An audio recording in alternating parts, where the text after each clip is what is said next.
Mori ore te whānau, no mai hoki mai. Welcome back to the Practice Run, your frontline pass of the hardest sports action, brought to you by 99 Dreams, inspiring others to chase their dreams with your host, Raori, Tukoirangi and Sam Terangi. We're diving deep into the thrilling world of the NRL and rugby league today, and who knows where the game will take us tomorrow. From the try line to the sideline, who's got you covered? We got you covered. Strap in as we tackle the big plays, the game-changing moments, and the stories that define legends. Whether you're a seasoned vet or this is your first hit-up, the Practice Run is for everyone. Every run, every tackle, every win, experience the rush with us. With exclusive insights, couch analysis, and a touch of humour, the Practice Run is here to keep you entertained, informed, and part of our practice squad. Because here, every practice run takes us one step closer to glory. The Practice Squad, where every listener is MVP, powering our play every episode, every day. Would also like to give a shout out to 99 Dreams for powering our passion. Now let's kick things off with today's episode. And e te whānau, it is episode 63. You know what that means? Nothing. It's just another number, really. We have heaps in store for you today. It is the end of the season, and it is the start of the playoff gauntlet, the run to the grand final. 8 teams still have a bit of gleam in their eyes. So let's check out some of those games coming up this weekend. But before we get into that, we will give you our team of the year. I'll present one, two will present one, and so will Sam Terangi. God damn. I've got to come up with something else. Could be like Samuel Jonathan Terangi. Full government name. Aurelius. Is your middle name Aurelius? It is not, unfortunately. Random. Anyway, back to this. So we've got our team of the year as well as our post-season awards. Yes, the official regular season is over, so it's perfect timing for us to release our comeback player, our MVP, our most improved, our coaches, and all the season's surprises. So if that sounds like a little bit of you, stay tuned because it's about to go down. But before we do any of that, you know how every show kicks off. It is paper, scissors, rock. Last episode's winner was Tukoirangi. He defeated me. So today, it is Samuel Aurelius Terangi going up against Tukoirangi Jackson.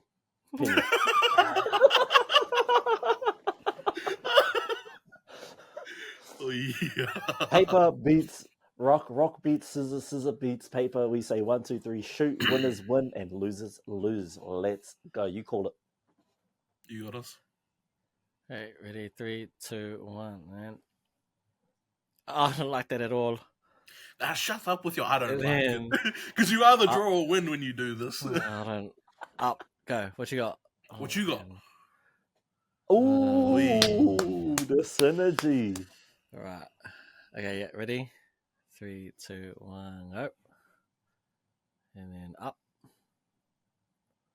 There you go. I don't feel good about any of today's throws. Is that your first win? Is that your first win set? Nah, second. Second? Both against 2 though, eh? Yeah, I'm pretty sure I haven't beat you yet. Nah, you'll get it on Monday. Tuesday. Well, congrats, Sam. Winners win and losers lose. Well, since you won, we'll kick things off with, instead, I thought today we'll do something different. We'll get to learn a little bit more about us. So I've got 3 questions lined up. So we'll go to Sam first. Sam, he pātai tuatahi. What is your go-to guilty pleasure song? Are we talking karaoke or are we talking like just I'm by myself and I get to vibe? We'll go with just by yourself. You get to vibe. Like if it's in the car, if it's just in the room, like it's just your go-to guilty pleasure song. Two probably knows that we live together. For me, it's Purple Rain. Oh, that's not even guilty. That's a song you can listen to proudly. You say that with your chest. No. See, some people I've been around it down Dunedin ways. Nah. They're like, let's change the song, eh? So I'm like, all right, I'll just chill. I'll chill, listen to it by myself. There's not the appreciation for rough. Prince down here that there is elsewhere. I love a bit of Prince. He's go-to. He's go-to.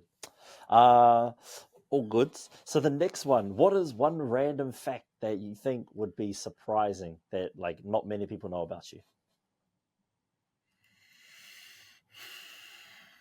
Random fact. That's a personal question.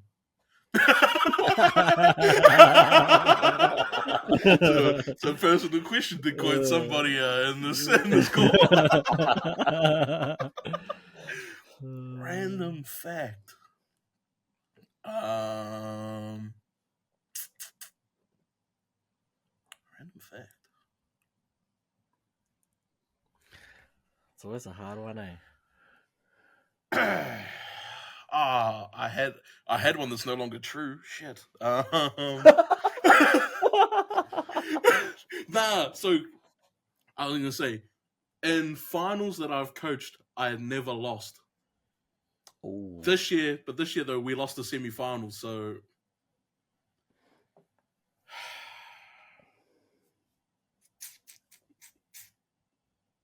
I genuinely don't know. Not interesting, man.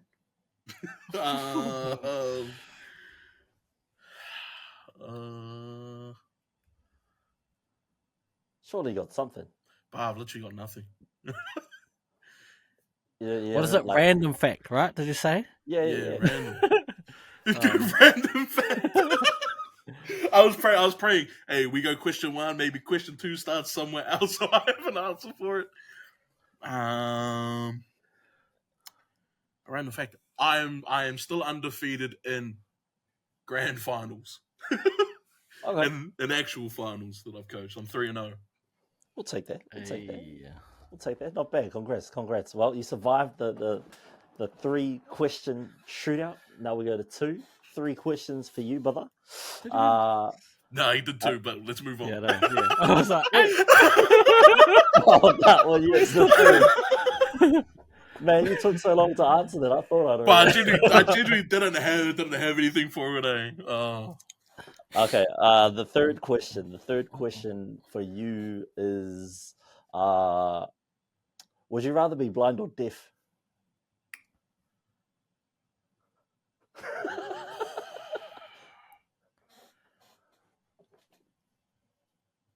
I love music. Nah, it's an easy answer. It's an easy answer. It's gonna have to be deaf because so much of what I love to do, I use my eyes for. Like, even though I love music, hey man, if I belt out a song now, hey, I might be the wrong parts, I might be sounding ass, but it don't matter. I can't hear it. And I also have. There's also the excuse, right? Someone's chatting to me, I can't hear it. Don't know, man. Can't hear. Not bad. See, Fano, there you go. You got to know Sam Aurelius Terangi a little bit better. Now, Tukurangi Jackson Pini. First question. It's a 2-part question. Oh. Do you have a middle name? Yes. Or what is it?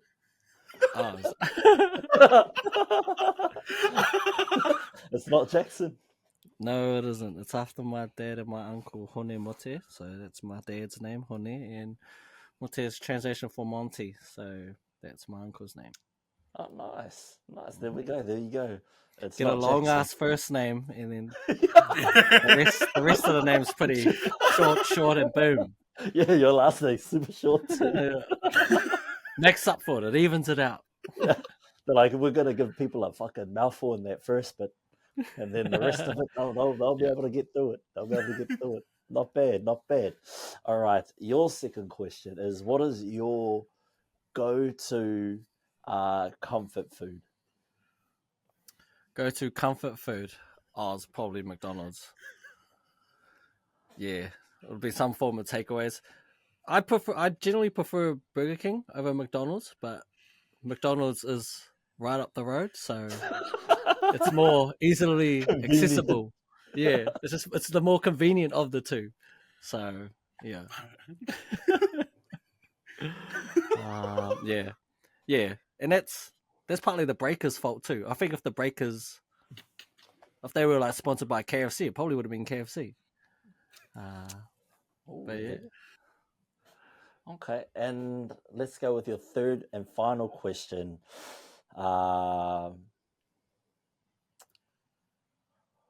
Would you rather live in a room that's just always like full of dust mites, or just using some of these those confidential forms that you read when you're filling out law thing? Would you rather live in a room full of dust mites, or would you rather have to swim let's go like 20 kilometers per day every day for the rest of your life? 20 kilometers a day? A day. Jeez.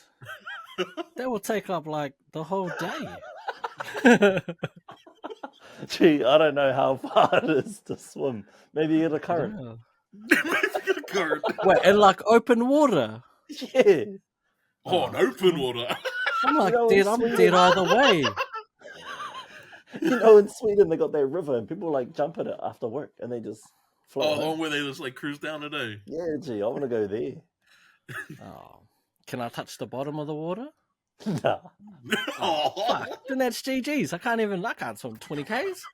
So you basically Yeah. you're trying to suffocate this guy. Jeez. It just depends on how. No, I just picked his allergy and the thing I've never seen him do. Bro, I had to think about it. I was like, have I ever seen this man in the water?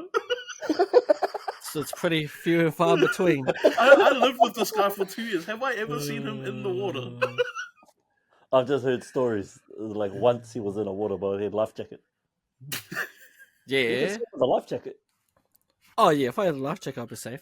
Nah, Yeah, it's surely not like- I could just take a shot and then the dust and mites will be sweet. That thing has to be like, I don't even think you could die from that. It'll just be Yeah, block nosed, blocked everything. It'll be like, I can. it would be a horrible way to start your day. I'm telling you that much. It'll just be fucking constant sneezing. I'll be sneezing from the second I wake up. Like Once I leave, I'll be fine. fast as watery as. Oh, no. My antihistamines got us. I'll be fine. Do you have 3 questions for me, or we can move right along? Yeah, what we we got? do. What we got? Yeah, I'll go one, you go the second one, and then the third one. Yeah, let's see. Unless you've got one off the top. I of the don't. dome. How did you not prepare for this? Who did you think was going to ask me 3 questions? Oh, I'll be honest. I thought we were all going to get the same 3 questions. Yeah, I low-key thought we were getting the same question as well. I didn't think it was going to be. Oh, we're all Hey, getting man, different look. ones. We get curveballs around here. Yes, It's we more do. like a knuckleball, but hey. We do get them curveballs. Got to keep people on their toes.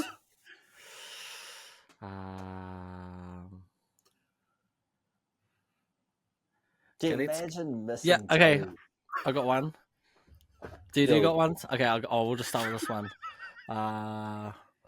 We'll go dead or alive. If you can invite 3 people to dinner, who would they be? 3 people. Give me Michael Jackson. We just Yeah. want to prove he's innocent.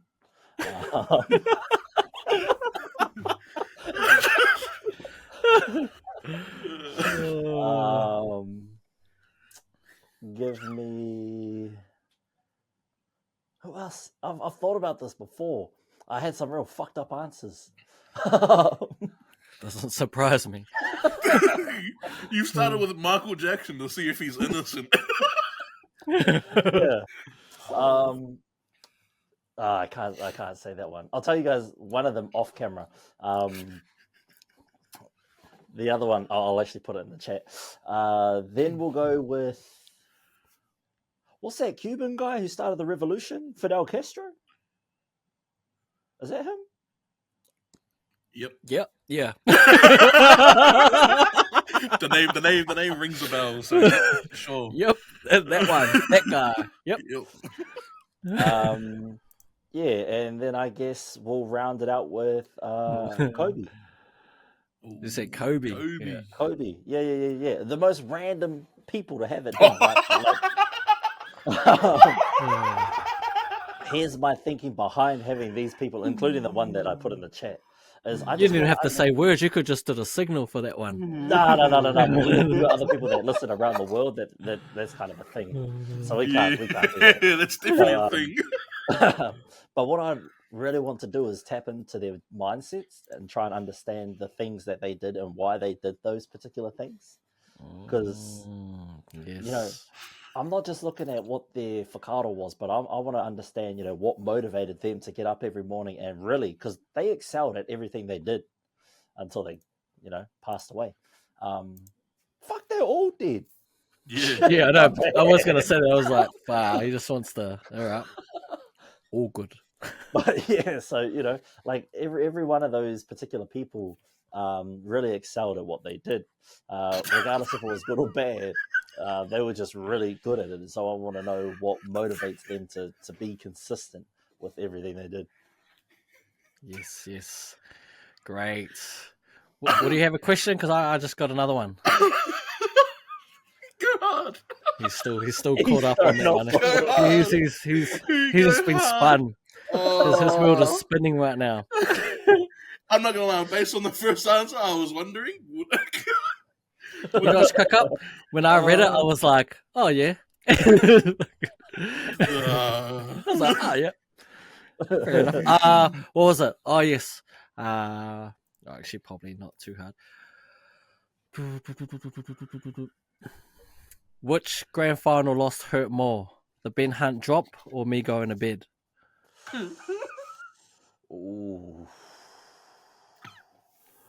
See, the Ben Hunt drop didn't kill me as much as the Ben Hunt missed tackle or the Ben Hunt breakaway with the ball where he lost it 1-on-1 and then they came down and scored. So it was a lot of Ben Hunt issues that game towards the end there.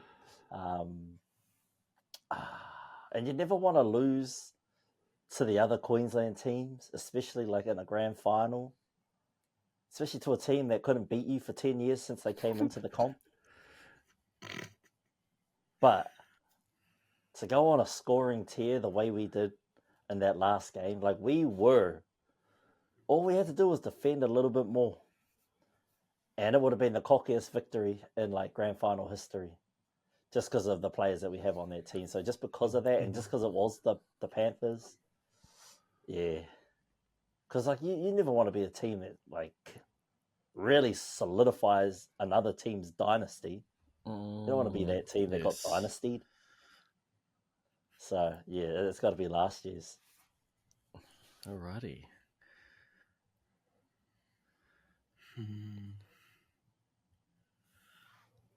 Yeah. Nah.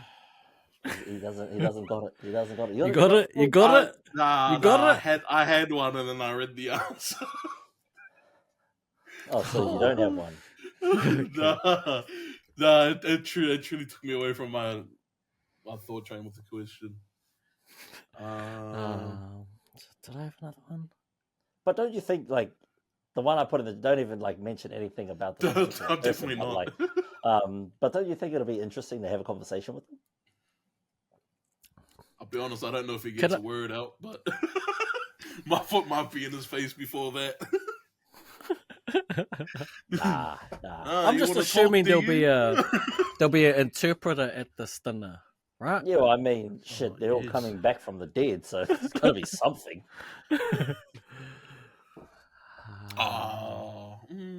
You got one yet? Yeah. All right. First question before I actually ask this one. Are you much into the MCU? Yeah. Like, not recent films. I haven't seen any of the recent ones. I think I got up to, like, Doctor Strange. Okay. If you could be any character from the MCU, who would you be? Oh, that's a good one. Man, I think my default is Iron Man, just because, like, he's just rich. he not even got like superpowers or anything. He just like a smart rich cunt that made like he forced his way onto the team. He like the who just like got good out of nowhere. Yeah, well, he's just like one of them, just hard work, millions of dollars, and toys. Whereas like Black Panther, he can't go to Mississippi. You can't go to Mississippi. He can't. Oh, yeah. Well, he can, but like frowned upon. This is my thinking was he's gonna go a villain on the other side. Oh nah, because there hasn't been like any G's. Like I'm keen to see Robert Downey Jr. play Doctor Doom. Yeah. I reckon that'd be sick. But there hasn't been like a real G. Maybe Thanos, but nah. I like Iron Man. I like Jarvis. He can fly and shit. Thor's just he's a bit dumb, but like he's got the brain of like a prop, but the body of like a second rower. Bro, he does. He's clueless. Fucking hell, he's about as smart as some of those wingers. Yeah. So I got to go Iron Man. He can.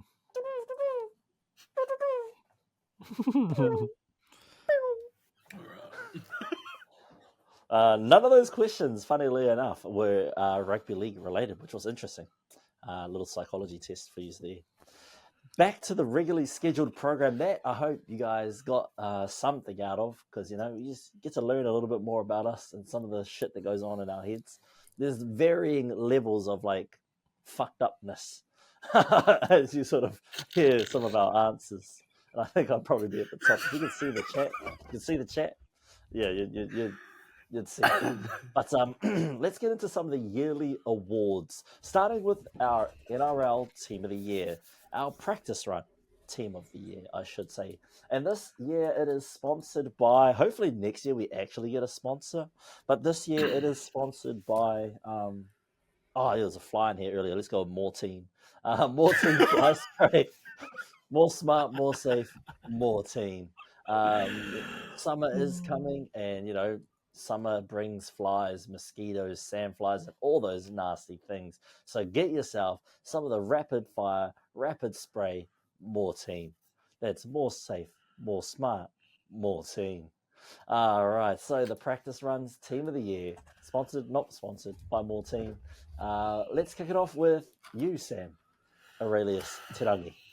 Yeah, my Team of the Year. I think it's no secret. I'm a big Teddy fan, so my number one has been Teddy. My wingers. Let me interrupt. So, our Team of the Year, we've kind of set it up like ultimate team. So we've given these players an overall rating as if they're being given practice run end of year card, if you play Ultimate Team and Madden, FIFA, 2K, all that kind of stuff, this is how it's going to go. So sorry, Sam. Back to your Team of the Year. All right, so I went for Teddy at fullback. I gave him a rating on this year of 97. I feel like he's been really good. Like for periods there, he's been one of the best players for the Roosters. So I'm just a big fan. So I was always taking Teddy here. Dylan Edwards would have had a really good shout here had he stayed healthy and played more. But given the fact he didn't, I went with Teddy. On the wings, I went with Brian Tall. I gave him a rating of 99. I think he's the best winger in the comp. I'm pretty sure almost everyone thinks he's the best player in the comp. Oh, the best winger in the comp. And then on the other wing, I feel like there are a lot of options for this one. I went Kyle Felt though. I really enjoyed the season he's had. His end to the season has been really strong too. But yeah, so I've gone for with him for a rating of 85. In my centers, I've gone Joey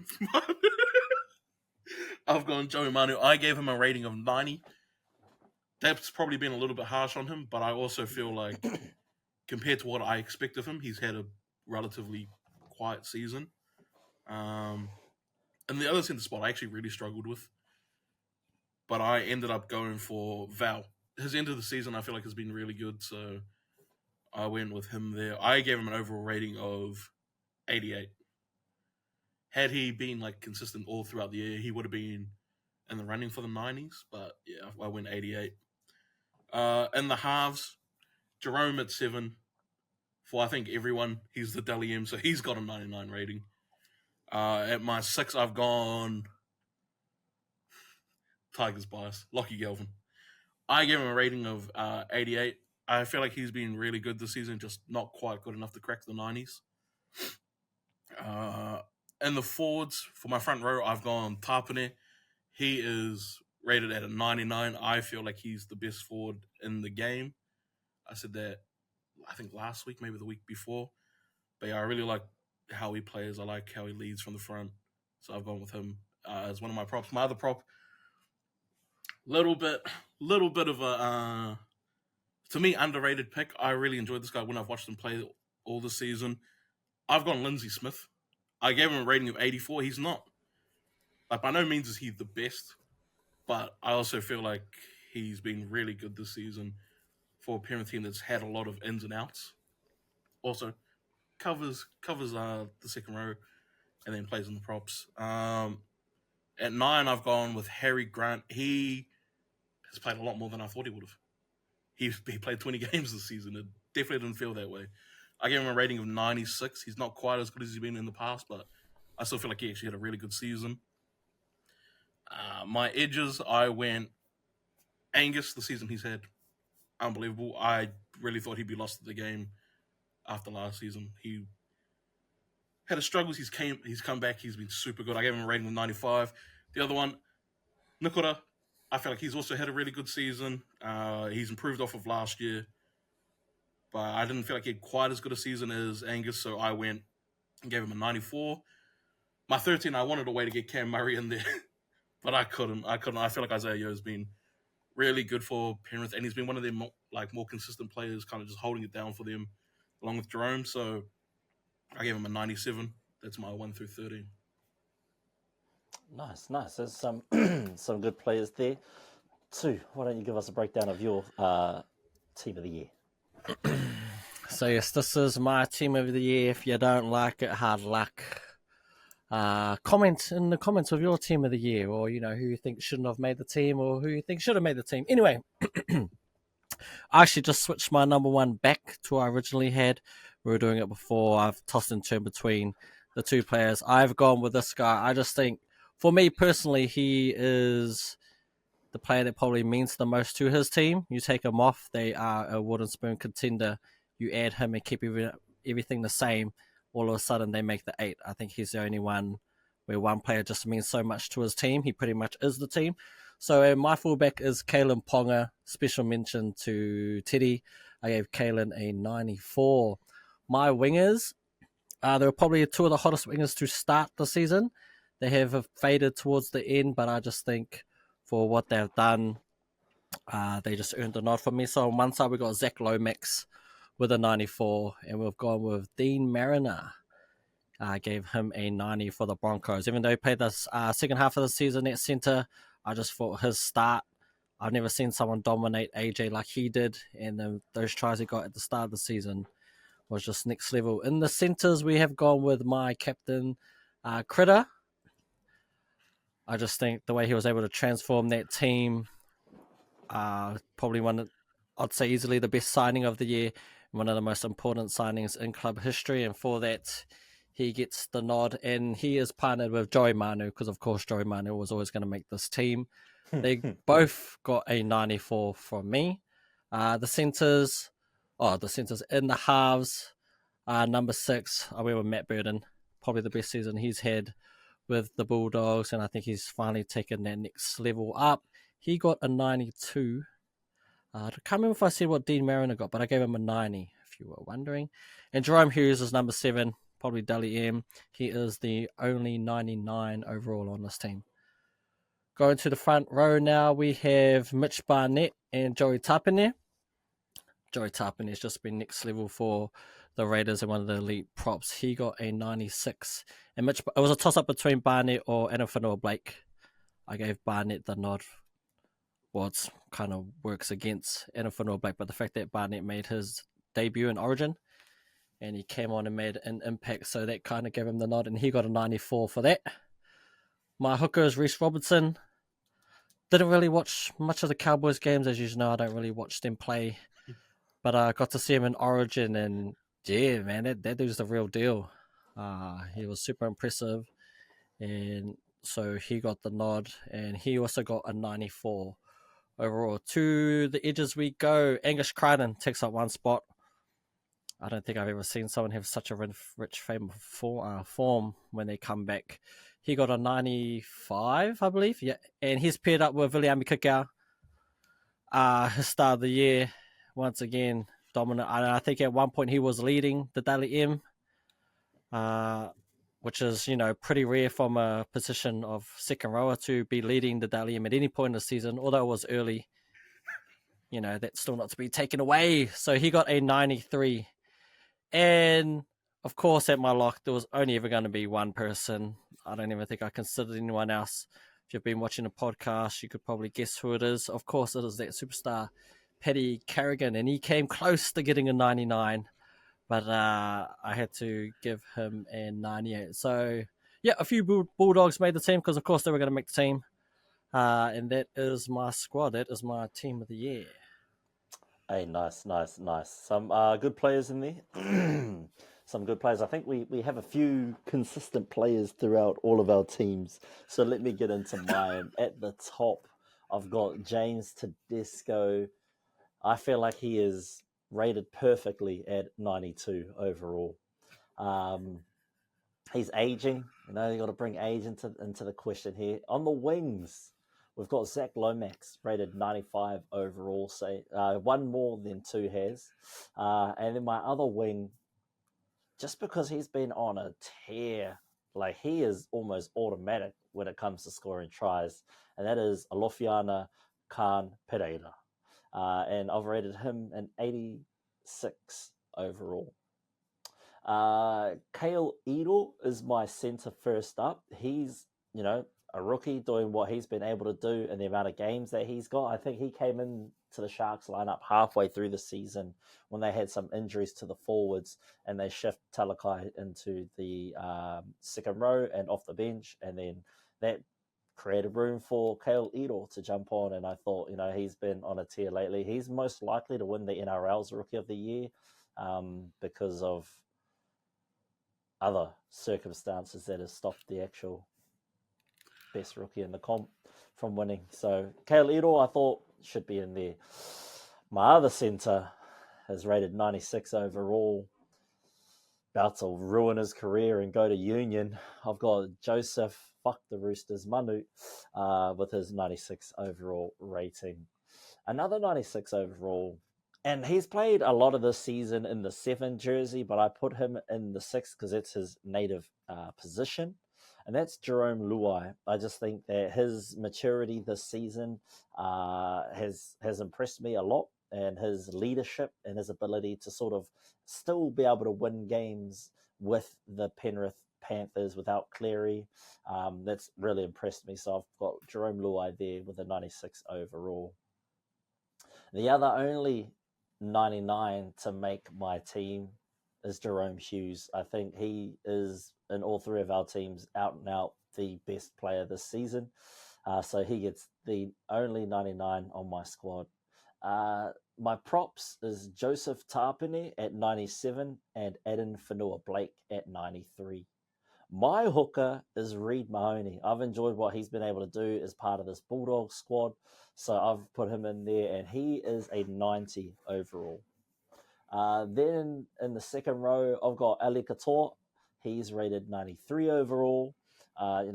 He's been on a tear with the Storm this season. He's almost automatic when it comes to scoring tries as well.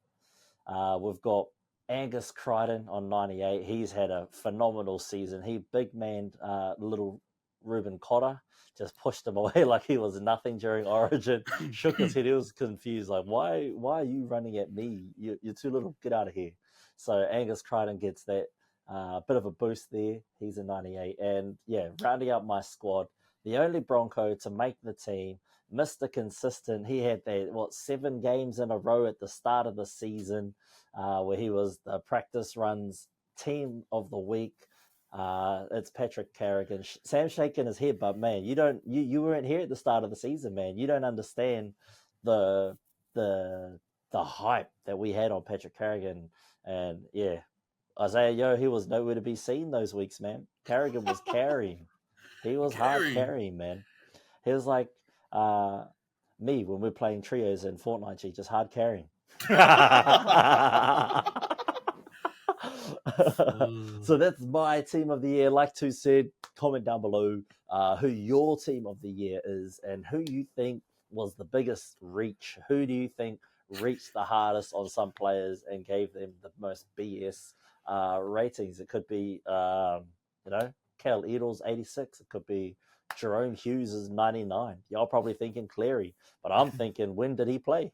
I think his injury rating's 99. That's what his is. He's the most likely to be injured. But we're going to round out our team of the year with our seasonal awards. We've got comeback player. We've got most improved, coach of the year, rookie of the year, biggest surprise, favorite episode, and we're going to round it out with the MVP. Sam, since you won Paper, Scissors, Rock, you go first, brother. All right. My comeback player of the year, I had him. I was debating about him between this and most improved, but as I hinted within the team of the year, or my team of the year, I really thought he was going to be lost to the game with what happened last year, and he didn't exactly start this year on fire either. So I've gone with Angus as my comeback player of the year. Nice. Am I doing all of mine or just? No, we'll go loop. We'll come back through. Right. So yeah. 2. My comeback player of the year, I've gone with Bronson Cherry. The dude was just, had his 4-year ban. I don't even think we expected him to make the team. I was a bit shocked when we signed him. It was a bit of a low risk, potential high reward signing. And signs were looking good in preseason. I heard there was one training where he couldn't finish it. I guess that happens when you can't train rugby league for 4 years.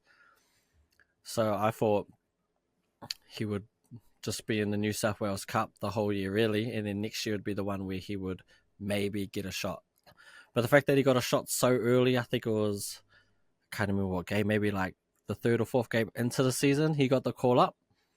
And a bit rusty to start with, rightfully so, but by his 2nd game, and I think it was the game against the Storm, where he did those quick passes to Adokar to get his hat-trick in like 10 minutes or whatever it was. From then on out, he just, I guess class is always class, 4 years on the road, and for him to come back the way he is a super important member of the team, and he showed that he's still got it. Still got a long way to go, but he didn't look out of place, and coming back after 4 years, I thought that was super impressive, considering, I thought that was almost a waste of roster spot. So what he's done, that was quite kudos to him, really. Yeah, I'm in the same waka as you two. I got Bronson Cherry. I picked him up in my fantasy team earlier on in the season. I had faith in him until he's like, I don't even know if he's going to start playing. So I wasted a trade trading him out, and then I traded him back in. So, fine. Shit happens. But yeah, I've got Bronson Cherry. He's been, that's pretty cool to get on the juice, get kicked out of the game for a few years, juice up hard, and then come back and still be able to play mean. I guarantee he was still on the juice over those 4 years. Or do you have to take like drug tests? Like surely, if you're banned, you got to take just randoms, and then boom, still juiced up.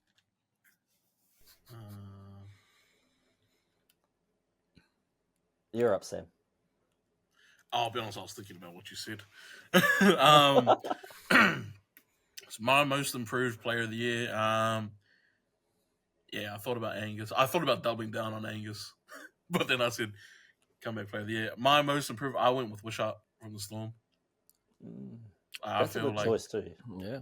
Like, I'm not too sure if it's if he's improved the most, or if it's the fact that he's just had opportunities. Like, he's had way more opportunities than I feel like he's had previously. But like, he's been, I feel like when he's played and had like consistent minutes, like he's been really good.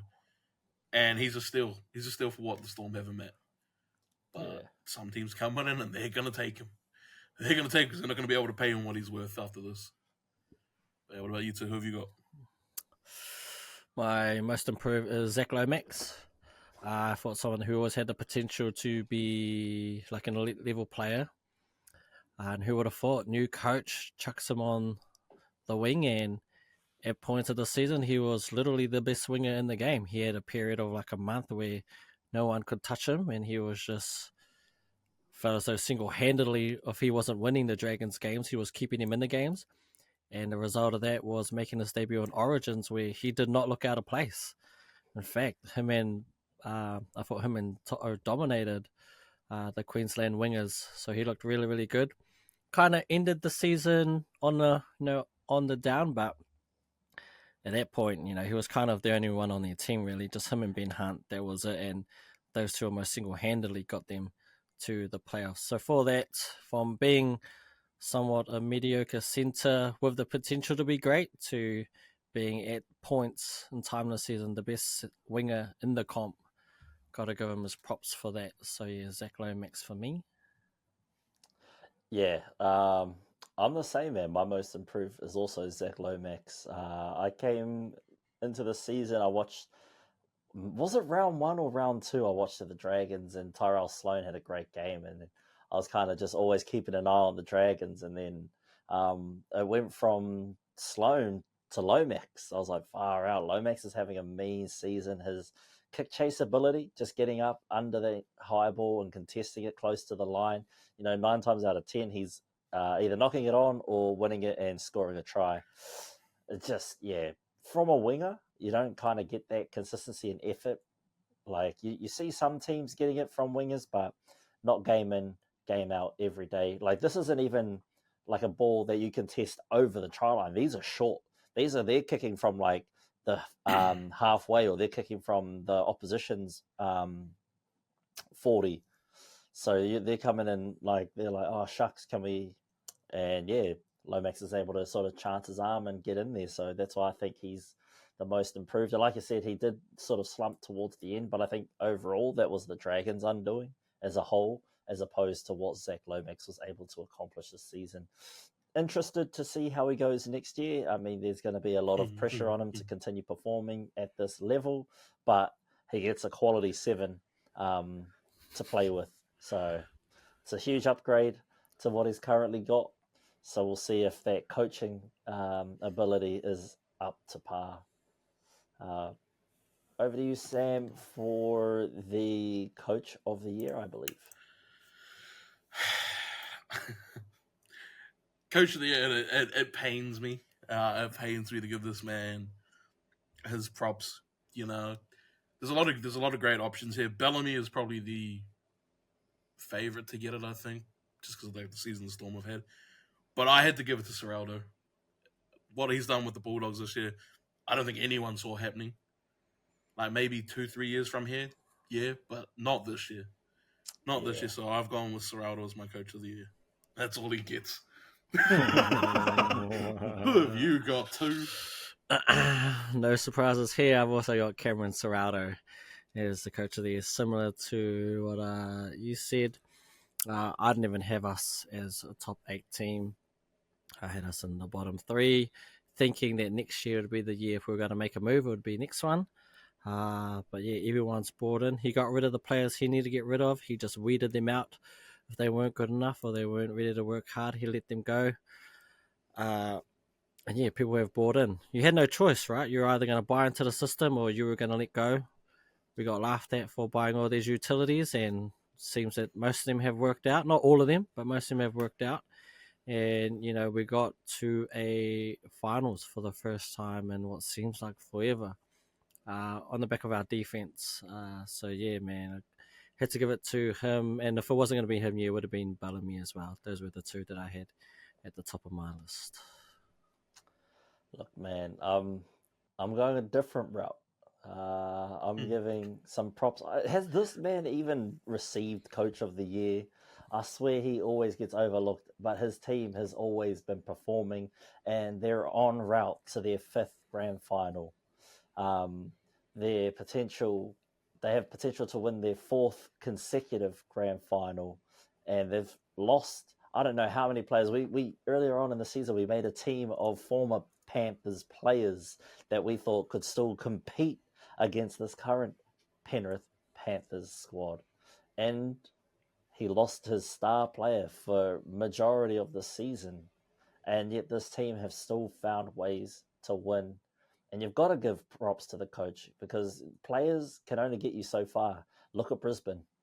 So I'm giving this Coach of the Year award to Ivan Cleary. I feel like he deserves it. I don't think he actually has received Coach of the Year award for this Panthers run because he's always getting overlooked by another coach who's had just a great season. But maybe 2019, maybe 2020, he got Coach of the Year, but he hasn't had it in recent years. I think Kevin got it last year. And before that, I think someone else got it. It's always their opposition that they play at the grand final who's getting the Coach of the Year award. So you know what, Ivan? Congrats, brother. I think he's still the last coach to get the Warriors to the grand final. He's the only he's the only person to get the Warriors to the grand final as a player or a coach. They haven't been to the grand final since he was there. So Warriors, get him back. Years needed. Get him back. Over to you, Sam. Give us your Rookie of the Year. It's only one option.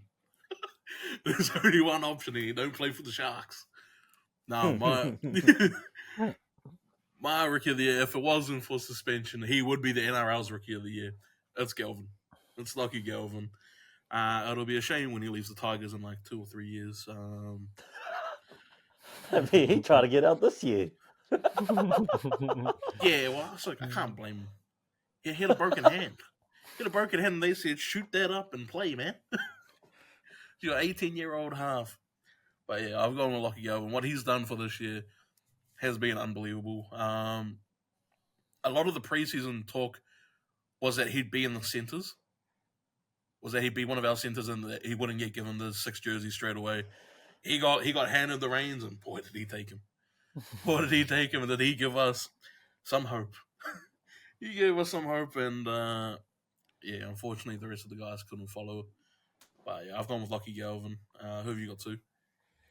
Yes, rightfully so. I've gone with Garvin as well. Couldn't really, just really no one else. Maybe Ethan Strange, Max Plath, but no one stood out like Lockie Garvin. They need to change that rule. If you're suspended, you're disallowed. That's a stupid rule, in my opinion. I mean, the same thing happened last year. I thought Preston should have won it, but he wasn't eligible. He got, I think, actually the same thing happened. Like the top 3, they were going to win it last year, all were ineligible, and it seemed to happen again this year with Lachlan Galvin, Ethan Strange, and I think there's another one, Max Plath. Like probably the top 3 or 4 rookies all can't win it because of this rule. But yeah, no, rightfully so, man. Lockie Galvin, he was actually gave you a reason to watch the Tigers, along with Uppy. Uppy didn't look so alone. Yeah.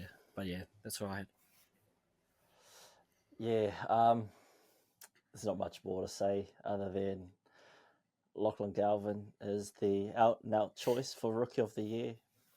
He's just done a lot in his one season, to prove that he's definitely the future of some team. Whether or not it's the Tigers is yet to be seen, but he's going to be some talent, man. I always said to two throughout the year, he gives me Ginobili vibes, Manu Ginobili. Like, he can do some dumb shit that just pays off. You're like, what are you doing? And then all of a sudden you're like, bro, what are you doing? Let's go. So yeah, lad is crazy. He's like a goldfish, makes a mistake, forgets about it, and just plays on. He doesn't dwell on it. Like, you get a lot of young players that sort of dwell on that, and then the rest of their performance for that game just slides because they roll off of a lot of confidence. It just seems like this cunt's just got cup full of confidence in everything he does. So I'm looking forward to seeing how his future plays out. Hopefully he doesn't end up as a Rooster. If he does, then I will redact him from this Rookie of the Year. If he becomes a Rooster, I will redact it. I will give it to I don't even know. We'll give it to Max Plath. if he becomes a Rooster. But yeah, that's it for me of Rookie of the Year. Over to you, Sam, for biggest surprise. My biggest surprise, it's a little bit of a cop-out, but it genuinely is the way I feel. My biggest surprise is the amount of really good young talent we have in the league at the moment. Like, I feel like there was a long period there where you only had a few really good young guys coming through, and then like you just kind of had to bide your time and wait for your opportunities in reserve grade and that. But like, just so many good young players in the league at the moment who some look really good and they're restricted to the 14th, like Wishart. He's so good, and because he's on Melbourne, rightly so, they have rep players at every like basically every position he plays. He has to stay on the bench. Parent their development system, just keep seeing it.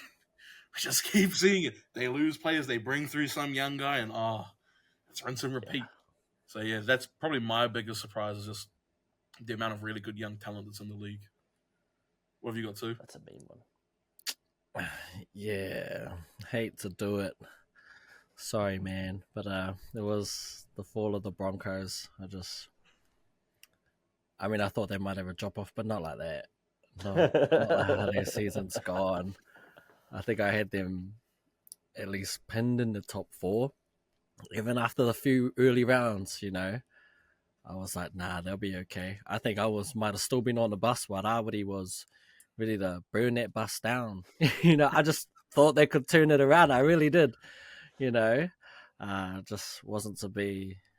Their teams are way too talented and way too good to be where they are. I just didn't see it coming, even when it happened. Still, in some ways, a little bit of disbelief. I was more surprised by them dropping than the Bulldogs rising. That's how I had them pinned in that. I think I had it them, Storm or Panthers. I couldn't see a team outside of that 3 winning it, and the fact they didn't even get to the 8. That was my surprise. Sorry, man, my bad. Hey, it's all good. They're my biggest surprise too. But I put in brackets, what's my biggest surprise? That Kevin still has a job. That's my biggest surprise. That Dave Donaghy still has a job. That's my biggest surprise. How many years can they let their fans down before they realise, fuck, we're actually dumb cunts at this. We need to give up our jobs. Because, that's what's annoying. They overreached on a few players' contracts this season. Pierre Mam, Fletcher Baker. Those are terrible signings. Jack, whoever the hell, how do you pronounce Gosekwe? Yeah, go seek a new job. Yeah. Go seek a new job. So yeah, look, the Brisbane Broncos slide happened about round 10 after we narrowly beat Manly, or we just lost them. I can't even remember, but it was that magic round in round 10 when it was a close game. I think we only just won it, maybe stole it off a kick. And then ever since that, we went on a massive slide where we lost 7 in a row. And at the start of the season, we were losing games, but it was marginally. It would be by a couple of points here and there. And we have had huge injuries, but we've only got, the third most injured players out with missed games from our starting lineup. I think it was Bulldogs number 1, Warriors number 2, and Brisbane number 3. So, yeah. Can't blame that on the reason they fell so short and they had to rely on winning all 3-4 games to get into the grand final, or to get into the final, sorry, and then win every single freaking game in the finals to make the grand final, which is just too much for any normal team to do, let alone a discombobulated team that's struggling to find identity. So yeah, Brisbane Broncos, do better, team, do better. You've got plenty of quality players, just need to find a way to bring it all back together. So got an off season. Hopefully they pick up Rian Campbell-Gillard, drop Fletcher Baker, drop Jack, go get a new job. Just who else needs to go? I think Martin's going. Who else is that one? Kobe. Kobe can go too. Mm. He's good, but I've seen way too many errors from him. Way too many. He knocked the ball on, or like we just get like we weather us about 2 or 3 sets of 6 on our line. We just get the ball back. If Fletcher Baker's not knocking it on in the first hit up, frickin' Kobe Hetherington, he'll knock it when we get to about the 40. Or he'll fucking play the ball stupid, or he'll just do something stupid.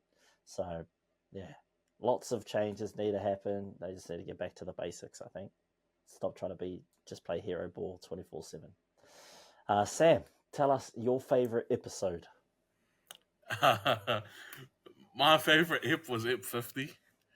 And the reason why is because the only way I found out that 2 was on a podcast was because the 99 Dreams Instagram page put out a clip and it said something about the 50th ep, and I was like, there's no way this fool is on a podcast and nobody knows about it.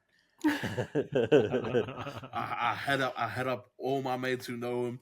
Nah, there's no way 2's on a podcast. There's no way. And then I had 2 up. I asked him for the name of the podcast. You don't need to know. You don't need to know. What you mean, man? You got to put it out there. Nah, I don't tell anyone about it.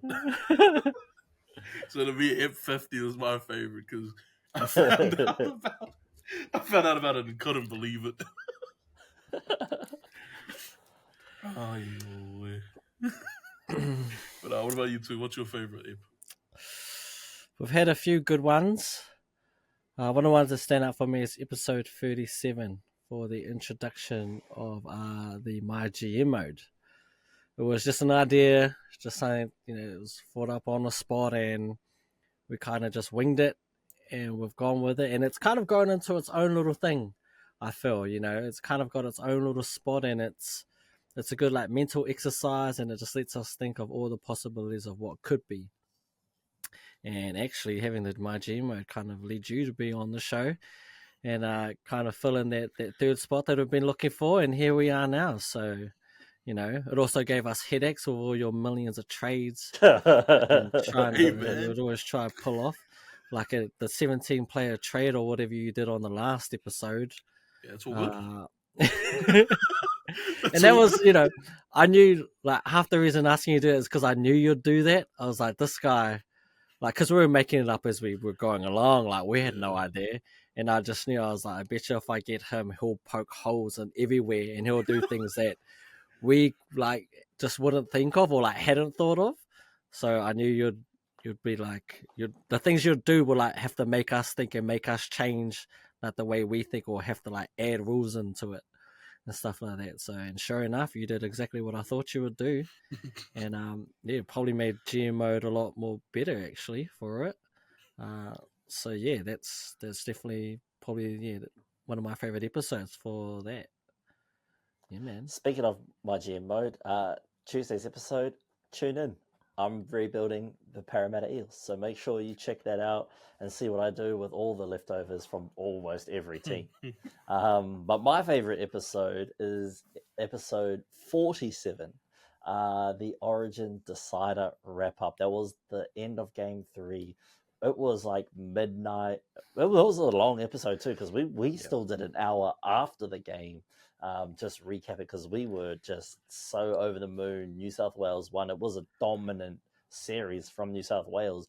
Yeah, in Game 1 we lost, but they scored as many points as we scored in Game 2 versus 12 men, and we did it versus 13 in one half. So had we had 13 on 13, I definitely think it would have went the other way, and it would have been a whitewash, and we wouldn't have been talking about a decider. But in this game we were, and yeah, it was just a fun one to sort of debrief, go over. We did our Origin Team of the Year. Let me see if I can pull. Yeah, so we did our Origin Team of the Series. I think Carrigan is the only. Carrigan and the Hammer are the only 2 players to make the team of the series. The rest are all New South Wales, as you'd expect. The only reason the Hammer made it was because New South had a new centre every game. First game it was Joseph 2 minute Suali'i, and then it was Latrell wanna do cocaine Mitchell, and then it was the only choice that I had slated from the beginning of that series was Brandon Best.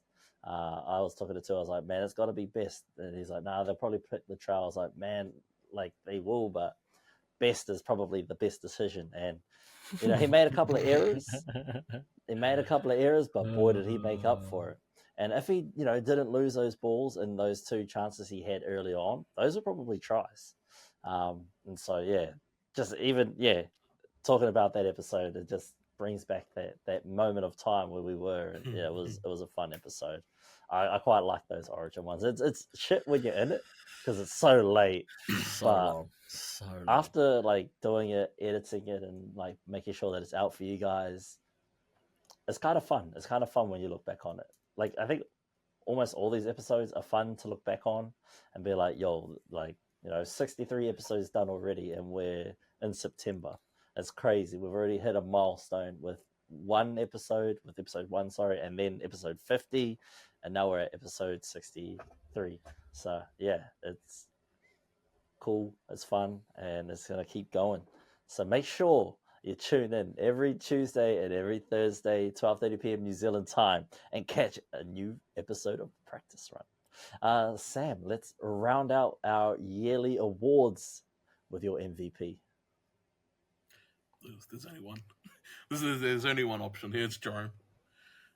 Jerome Hughes. The year he's had. Oh my god. I thought he was always like maybe one of the best 7. Best like one of the top 7 halfbacks in the league. Like I didn't think he would ever get to the stage where we could look at him and be like, oh, he's gonna be a Dally M contender, let alone just clearly the only real option. So yeah, just his season. I don't know what to say about it. I don't know what to say about it because I am a little bit in disbelief that he's been as good as he is, considering I never thought he would get to this level. But yeah, what about you two? Who you got? Interesting. I'm with you as well. I think Jerome Hughes is going to win Dally M, with Teddy being a close second.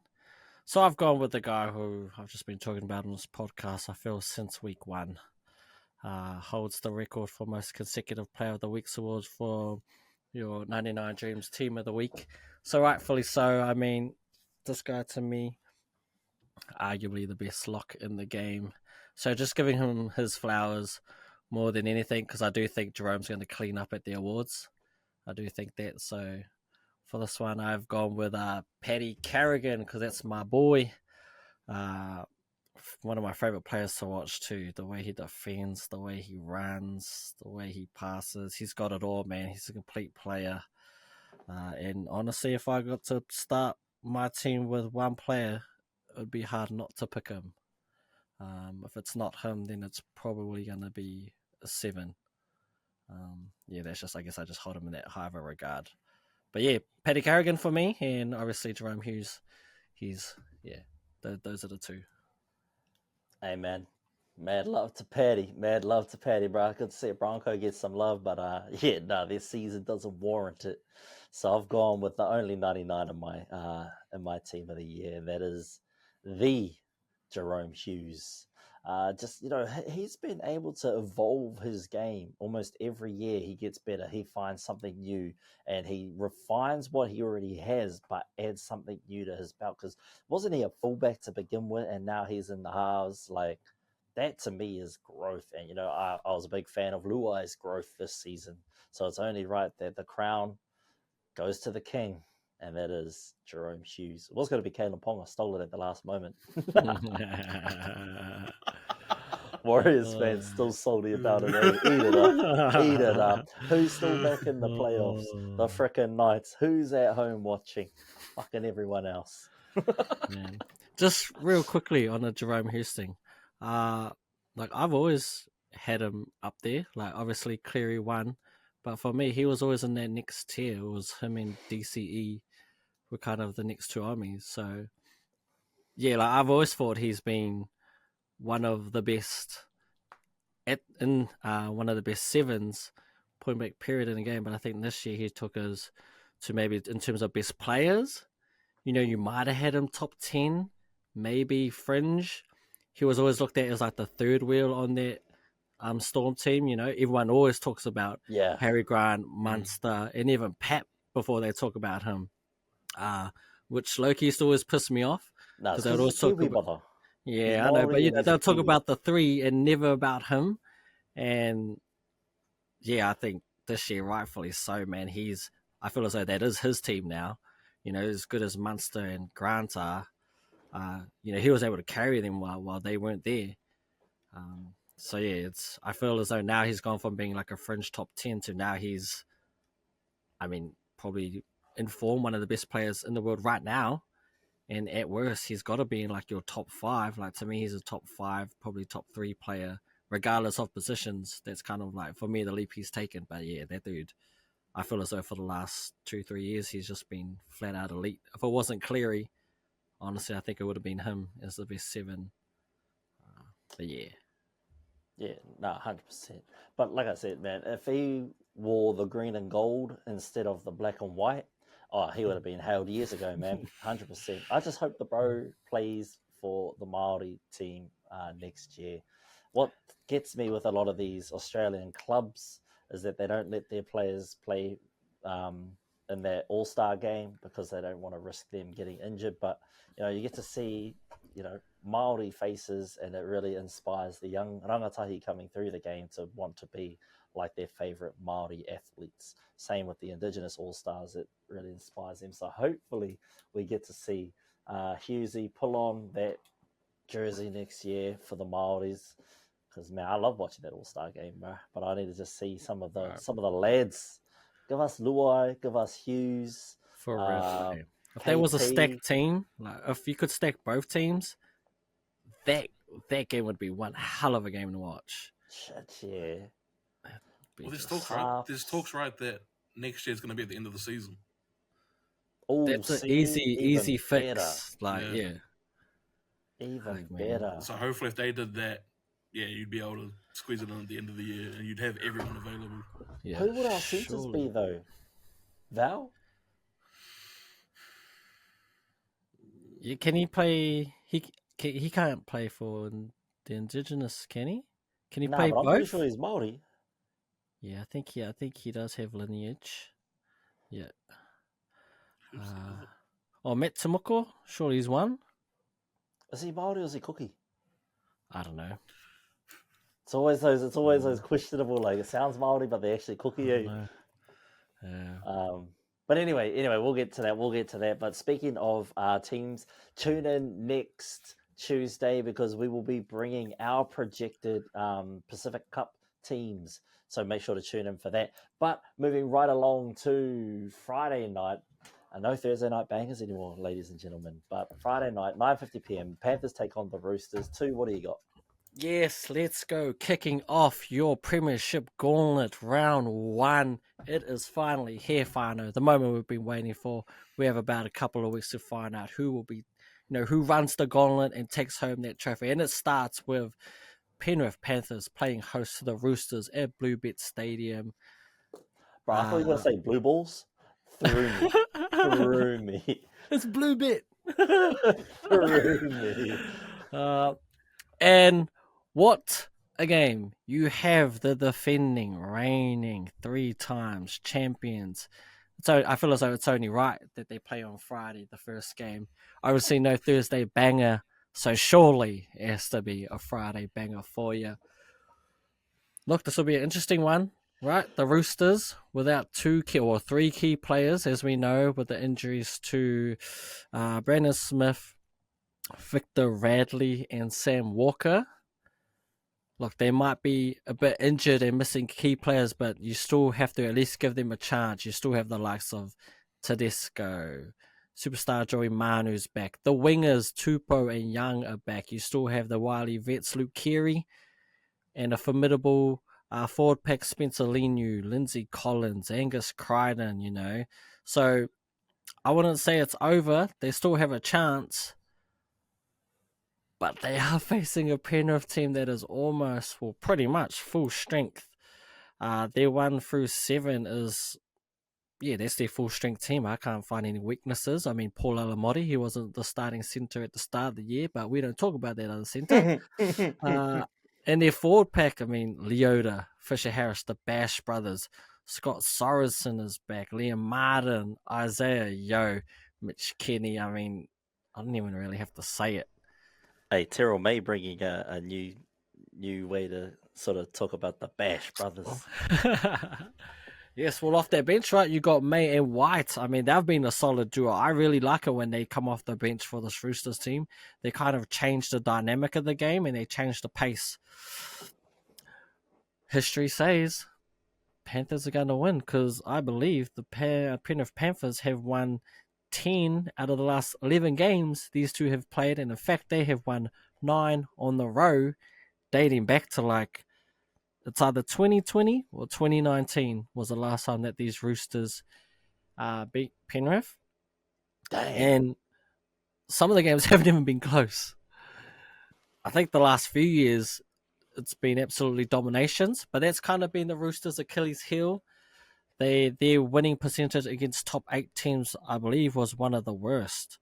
I think only 2 teams in the top 8 had a worse winning percentage against fellow top 8s.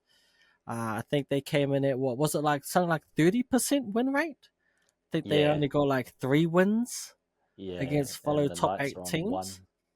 Yeah, and the Knights got 1. So their record isn't that great. I do wish that those injuries didn't happen because I feel if it did, this game would have been a lot closer. Not saying that the Roosters can't cause the upset, but in a world where you got Nathan Cleary back, Jerome Luai's firing, you got Dylan Edwards who's so safe, Taruva, To'o, they get the set started, and you got the Bash brothers running through the middle. They're going to have to be perfect to beat these Penrith Panthers. Obviously, the talk around town is the shoulder of Nathan Cleary.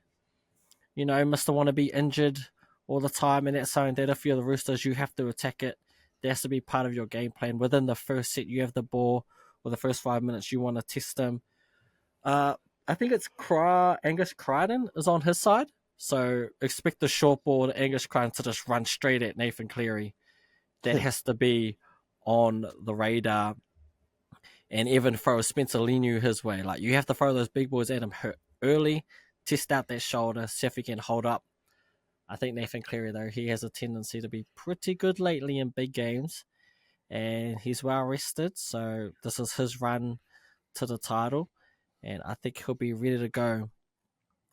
Honestly, the way I see it, I think it's Penrith. Penrith will take this one out. Luckily, the Roosters got a life, but that means that they will be playing next week and won't get that bye quickly. Going to the TAB to see what they say. In our look, they're saying the same thing, right? They've got Penrith at $1.40, rightfully so. So favourites by a bit.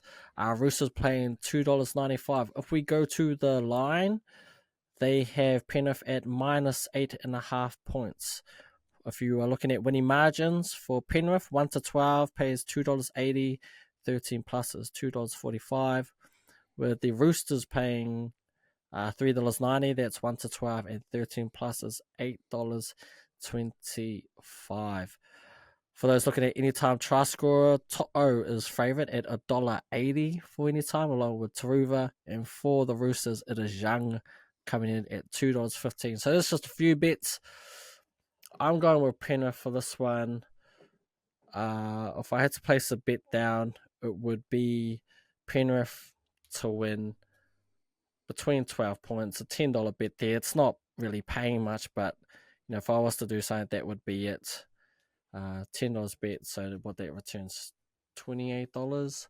Hopefully get you in the win column, and it's time that the Penrith start their march, man. And Roosters, they'll be back. They get a life. I just can't see them pulling this off at Blue Bet Stand. That's what I got. What are your guys' bets? Yeah. I've got Panthers 1 to 12 in my head-to-head multi. The stats aren't great for the Roosters.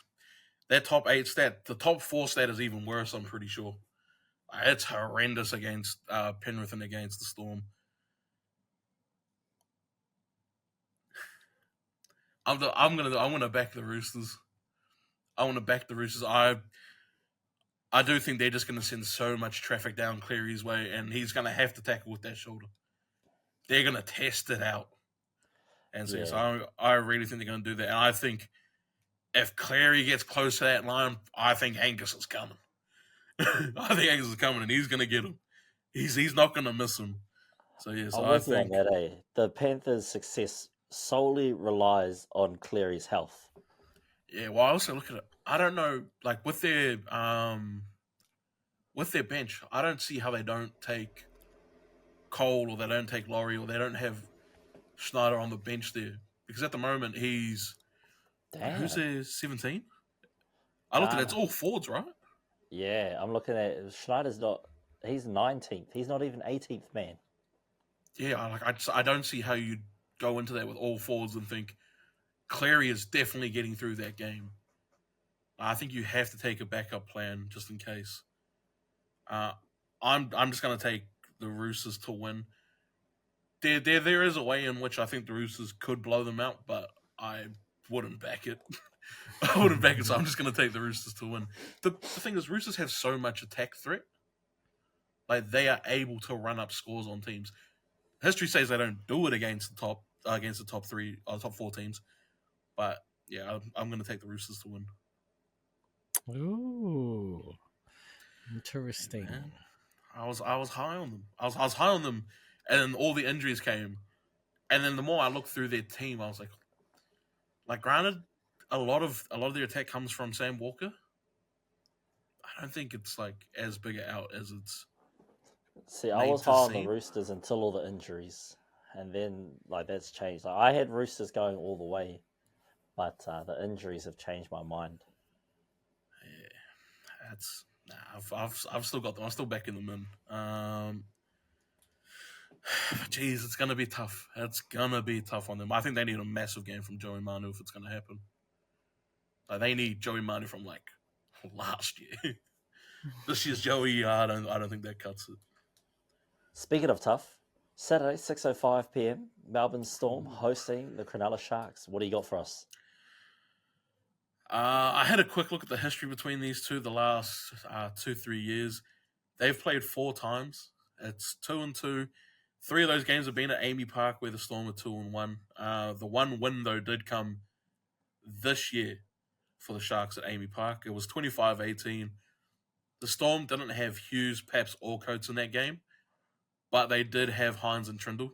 But the Sharks also didn't have Hines and Trindle. So this is a game I struggled with when I was like looking at the teams, because both teams looked pretty good. I went back and I actually watched the whole game, the whole Sharks game last week.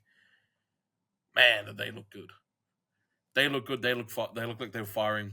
Also, Manly was poor, but so were the Broncos. Had to get them in. I think the spoon? What was that? Do we have the spoon? You guys should. You can't throw stones in a glass house, brother. It's all good. We're not getting it next year. Don't speak too soon. Man. We're not getting it next year. Don't speak too soon. No. But yeah. Anyway, back to this. Man, bro, the Storm have a full strength team. Mm-hmm. The Storm have named their best team. The only other one who potentially could come in, or who could have been in there to maybe make it a little bit stronger was far longer, but he's out. He's injured. So they've got Paps coming back. I'm not gonna lie, him eating is throwing me off. I can see it in the corner of my eye. I can see it in the corner of my eyes as I'm trying to read the team. Yeah, it's too much, man. It's too hungry, much, man. Yeah. Starving. I know, it's the fact that you bend down to eat it. Yeah. Gee. Because it moves straight into the corner of my eye. But I look at this. I think the Storm just kick away to whichever wing Katoa's on. I think both Warbrick and Coates, they're going to tower over him. They're going to tower over him. They're going to bomb away to that corner, make him be the one to run it back. I feel like the Sharks, to have any real chance in this, they're gonna need their middle to control it. They're gonna need to get on top like they did with Manly last week. Hazleton played so well. He's named on the extended bench. So I don't know if that's just like kind of mind games. But I would hope he gets picking after last week. Where are we? The TAB. Storm are heavy favourites here. The Storm are paying $1.30 to win. The Sharks are paying $3.50. The line is set at 10.5, so the Storm are minus 10.5. The Sharks are plus 10.5. The Storm to win 1-12 is paying $2.95. The Sharks are at $4.40. 13 plus for the Storm is $2.15 versus $9.25 for the Sharks. History says, man, like these games aren't particularly close between them. I think the 7-point game earlier this season is the closest game out of the last 4 that I'd seen. Like all the other games had been, I think, like 15 plus points. So therefore, I'm gonna tip. It's tough. It's tough to imagine what we've seen from the Storm all year for the Sharks to have any real shout in this. I'm gonna take the Storm 1-12 because I don't think it's gonna be a high scoring game. What have you guys got for this? Damn, I've actually got a little bit of a bet going on here. I'm with you. I think the Storm are going to roll over them. So I've taken the Melbourne Storm to win by 13 plus. And that should happen if all these people score. We have Jack Howarth, anytime try scorer, Coates, Warbrick, Couture, Harry Grant, and to top it off, Jack Howarth to score the first try. If all that comes through and you place a little old $10 bet on that, you get a return of $7,157 and what I think will be a dominant Storm victory. So that is my bet for that game. I'm going to assume you mean Ali Couture. Yes. What do you got, Ra? No, you said Couture, but there's 2 of them. Wow. Oh, yeah, there is actually. Yeah, Sydney. Yeah. And Ali. I've just gone with Melbourne Storm 13 plus. Just haven't seen the Sharks defend against a quality side before. And Melbourne Storm have just been firing on all cylinders. Yeah, they gave the Broncos a hiding last week, but the Broncos haven't been known as a defensive side this season. And especially in the past couple of weeks, we've let 90 points get scored on us or some shit like that. So, yeah, I think Melbourne Storm with Coates back in the lineup, they're going to be a dual threat. It's going to be tough for Sione and Ronaldo to stop both Will and Xavier on the wings there. Ali Couture with his white line fever, and I'm not talking about powder, is going to be a lot to match. Munster, he is starting to find that form that Tu was hoping he would have had at the start of the year to beat Dally M. And then obviously the biggest Dally M candidate, hopefully he doesn't lose it like Sean Johnson did last year. But there's just so much attack in this Melbourne side that, you can't convince me that Nico Hines and Braden Trindle are going to keep it close. You can't convince me. So I'm going Melbourne, and I think Melbourne are going to have a field day with it. They're just the better coach side at the end of the day. No lies there. Over to the night game. Why is it such a big jump? What time is 6:05 and then 9? Why is there 3 hours between the game? A game doesn't even last 2 hours. It's a big ass build up. Yeah, yep. Build ups. That's it. The build up. They get a whole build up. I could fit a whole other game in there. Nah, isn't it? They're trying to avoid going against the AFL. Oh well, yeah. Because there were talks that the other game. Sorry, who's playing tomorrow? Oh, who's playing on the Sunday? Bulldogs game. Yeah. Yeah. So that game was meant to be on Saturday, but because of the AFL, they switched them. Right. Okay. Interesting. Yeah, man. Shit. Anyway, I don't care about AFL. Um, 9:05 p.m. in Queensland with the long stadium name. We call it Townsville Stadium. We've got the Cowboys hosting the Newcastle Knights. Look, the optimist in me wants the Knights to win. The realist in me knows that the Cowboys have been on strong form lately, that I don't know if the Knights have the capacity to match what the Cowboys are bringing to the table. Doesn't mean that the Cowboys are unbeatable in this position. I do think they have opportunities there to win. Holmes has been on form lately alongside his departing partner, Cole Felt. Cole Felt's probably a smoky for opening try scorer. Dearden's had a great season. Robson's had a great season. Samuel Aurelius, Tirangi's favourite player, Jonathan Tomalolo, he's had a pretty good season this year. Like, considering last year, he's like, everyone's saying he's washed, he should retire, he needs to do this, and this. It's not Tomalolo of old, but like, I think it is definitely an improvement on last season. And then obviously they got Big Griff, the only other superstar on this team worth naming. And they got the Bro Helium. But then we look to this night side, and what intrigues me about this night side is their back five. They got KP, Captain KP at the back. They got Fletcher Sharp, who's like, man, if he'd been playing at the start of the year, he'd be in the running for Rookie of the Year. 100%. He's been firing these past few weeks. He would have definitely been able to give Kale Edor a run for his money, because obviously Lockie's ineligible. Dane, for some reasons, turned back the clock. He out here like, Unk is performing, man. Must have been that mana that he got playing for the Māoris these past couple of years. He just found a way to turn back the clock, man. Unk is doing mahi. Then we've got one of my favourite centres, Bradman, simply the best. And then he's hot and cold, right? He's hot and cold, Greg Marju, right? He's up and down. But if he can find a way to fire, he'll be in for all money. But he has to limit his errors, because if he causes any errors, the two that'll clean up on that is Val Holmes and Cole Felt. And they're probably going to be on the edge that is opposing Greg Marju. So that's going to be interesting. Val will definitely want to try and get some upsmanship on Bradman, because I'm pretty sure it was Bradman that made them look stupid at Origin. So Val will be looking to sort of get some, what do they call that? Get backs.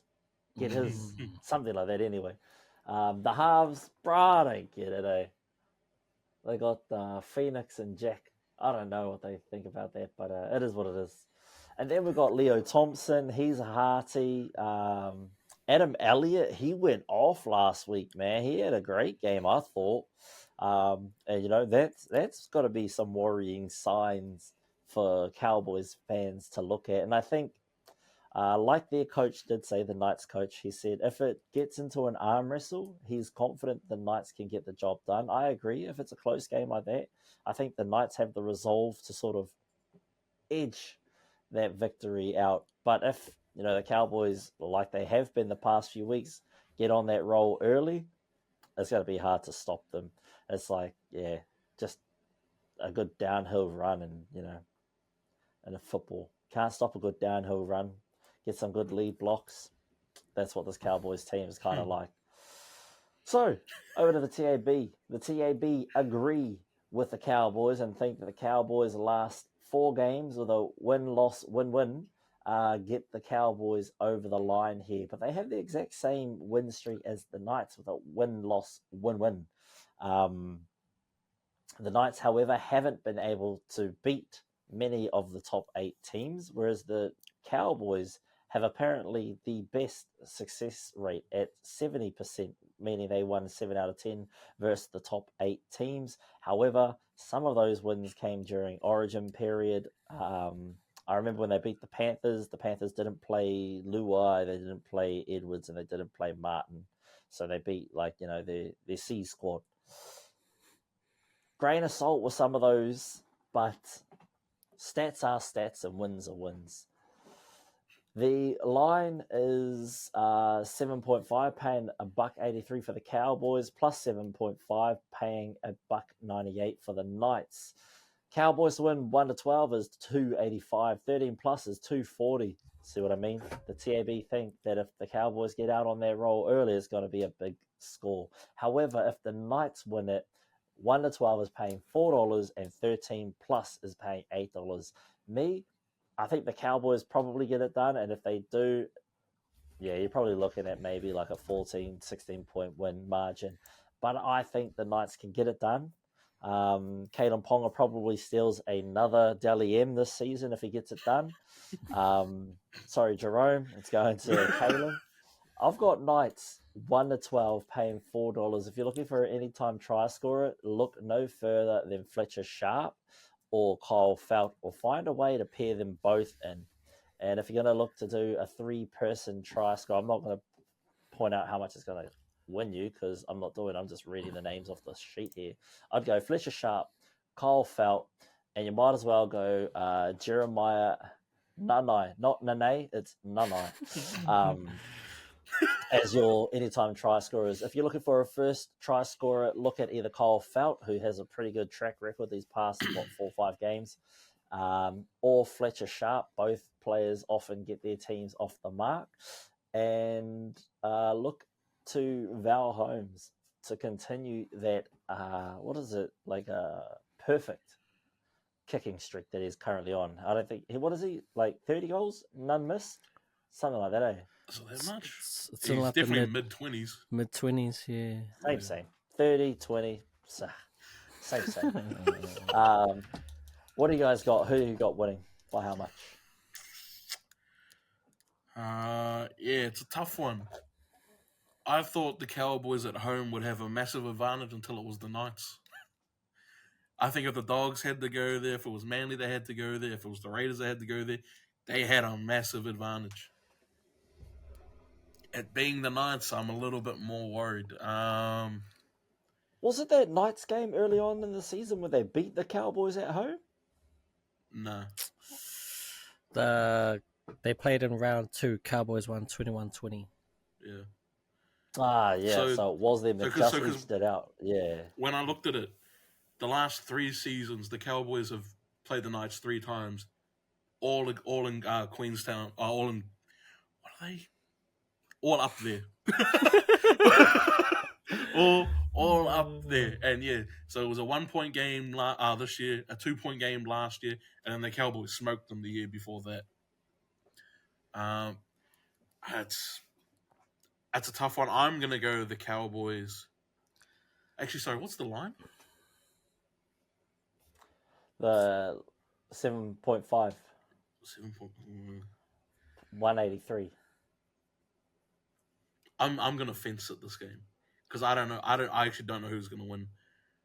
I know that there's a bet that you can get. I'm pretty sure it's either team to win 11.5. So basically, either team's got to win by 11 points or less. Oh yeah. Just because I don't know how this game goes. I see a world in which the Cowboys can win by 20 plus. I also see a world in which the Cowboys defense doesn't show up like it's prone to do at times, and the Knights and Kalen can just abuse it. So yeah, I'm gonna take it as a close game, and either side can win that. My bet for the week is honestly Kyle Felt first, second, or third. I think it's paying about $3.20. Don't actually remember. I haven't written it down, but I've bet that the last few weeks it tends to hit. Where yeah, quite often he is the first try scorer. But yeah, so I'm gonna go. It's a tight game either way. If I had to pick one of them, I'd take the Cowboys. What have you got, Sue? Yes, for this game, I was tossing and turning about who I think we're going to win it. I was leaning towards the Knights with Caleb Ponga, but just looking on form and who the two teams have played, have to go with Cowboys. I feel as though they've played the tougher teams and so they've kind of built into it more, and their victories have been they've been racking up the score, where the Knights have been running, but they haven't faced nearly the caliber of competition that the Cowboys have played. So because of that, I have leant towards the Cowboys. In terms of the bet itself, I've kind of, again, similar to the one before, gone a different route. I've gone with a few anytime try scorers, that being Kyle Fout, Ponga, and Valentine Holmes. I've gone with Bradman Best to be the first try scorer. And because the man is such in a rich form with his kicking, I've gone Valentine Holmes to score 14 plus points. From the looks of it, these two teams, well, lately they've been racking up the scores, so it might be a bit of a shootout. Well, opposite to what you had, but I don't know. I could see it going a few ways, but I do think Valentine Holmes, regardless, will hopefully get. Well, I feel as though he'll get more than 10 points. Obviously aided by the try and his ability to kick. But if you go through with that, what's that? 1, 2, 3, 4, 5, I guess 5 same game multi. Check a $10 bet on that whānau. You have the chance to win yourself $4,244.80. But now moving on to Sunday, 6 p.m. kickoff time for us here in Aotearoa. It is, of course, my Bulldogs making the long return to the finals. First time in, I want to say, like 8 years. Well, it feels like that. I think it is actually 2016 to 2024. Damn. Facing the Manly Sea Eagles in a repeat of a game that only happened 2 weeks ago. And it's at the same stadium, I believe. Same teams, it's looking like. And Manly smoked them that one. And honestly, I think it might happen again.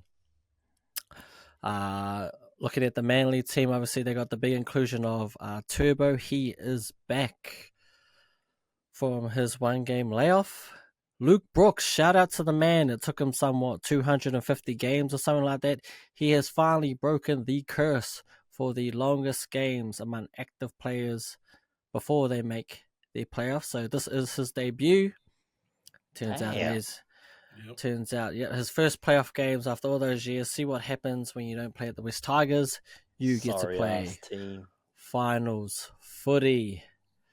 That's look, players to watch out for this Manly team. Obviously, Turbo's one, DC is another. But on the back of the last time they played, the forward pack, Paseka, had a field day against these Bulldogs. And Ola Kawatu, it's not often you see players outplay Kikau or in a way to make him look mediocre. Ola Kawatu did it. So it'll be interesting to see if he can do it again, because I have a feeling Kikau will be back with a vengeance. So that is, I think, a big battle to watch in this game, and I think it might actually determine who wins it.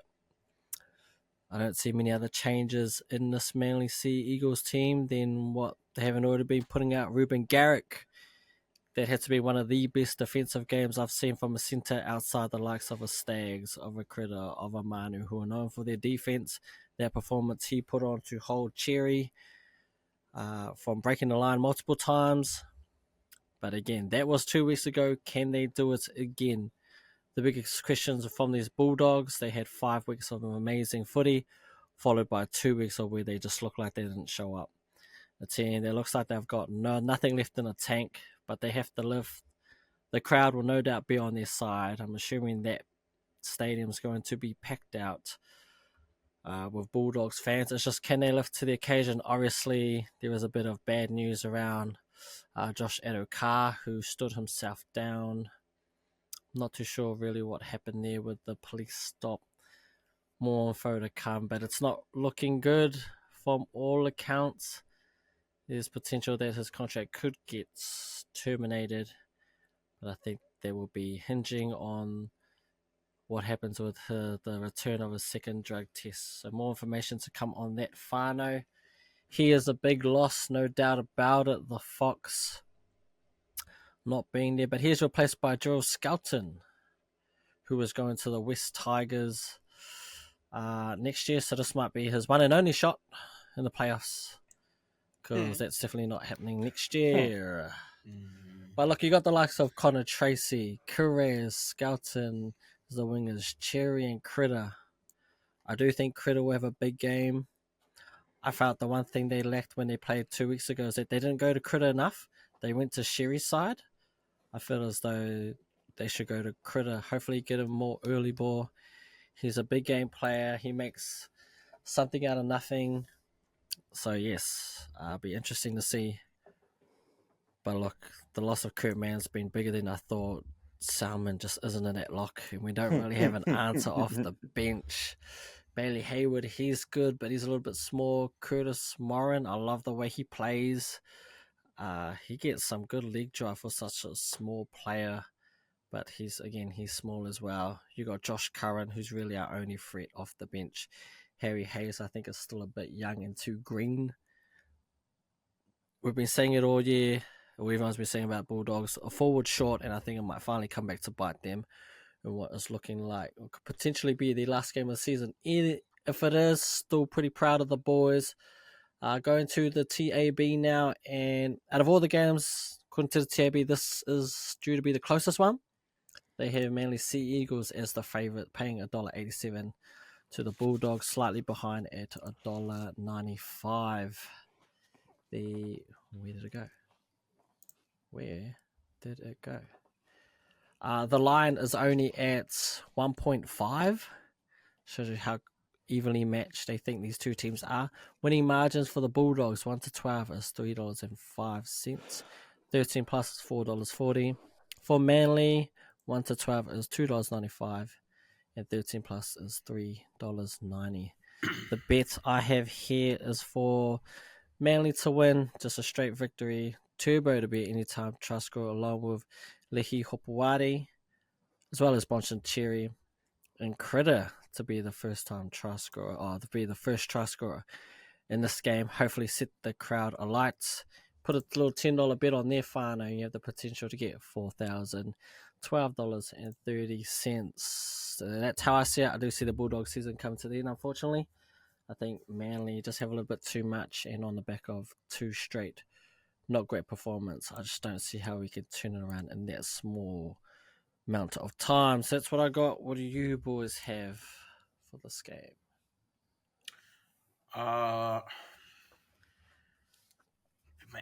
Yeah, what we've seen from the Dogs the last 2 weeks, like, I think regardless of how this game goes, it's a massive success for the Dogs this season.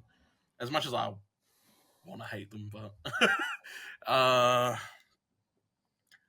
I don't know. It's interesting because if Paseka and Nathan Brown show up, there's a real chance for this to be a non contest.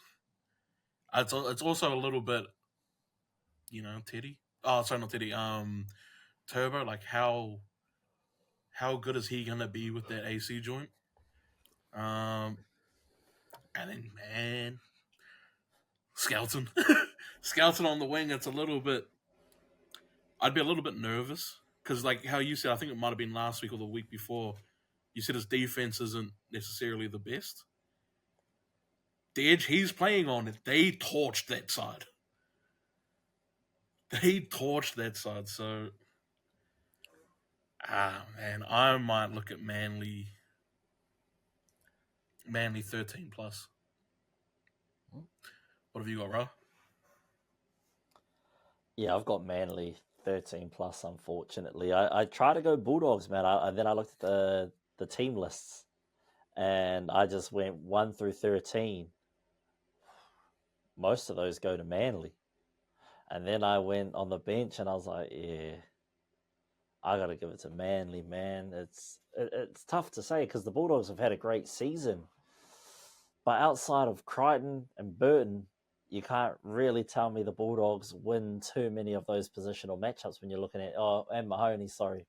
Not too many of those other matchups you can say you'd give the nod to the Bulldogs players.